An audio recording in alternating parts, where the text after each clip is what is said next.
चक्रकार शरद उपाध्ये यांच्या संकल्पनेमधून दादरमध्ये बर्फातील शिवलिंग साकारण्यात आलं। बर्फातून साकारलेलं हे शिवलिंग पहाटेपासूनच दर्शनासाठी खुलं करण्यात आलं। हर हर महादेवच्या जयघोषात यावेळी संपूर्ण परिसर दुमदुमून गेला।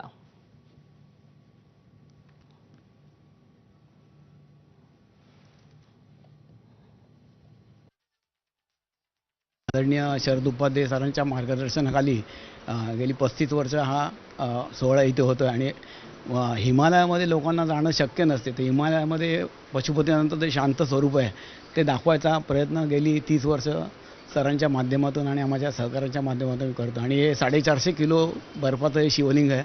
अनेक लोकांचे परिश्रम आहेत त्यामागे आणि भरपूर भाविक येतात आणि फार त्याचा लोकांना एक आगळा अनुभव येतो आणि पशुपतीनाथांची कृपा सर्वांवरती होत असते। तिथे दरवर्षीप्रमाणे यंदाही तामिळनाडूच्या कोइंबतूर इथे ईशा फाउंडेशनच्या वतीनं महाशिवरात्री उत्सवात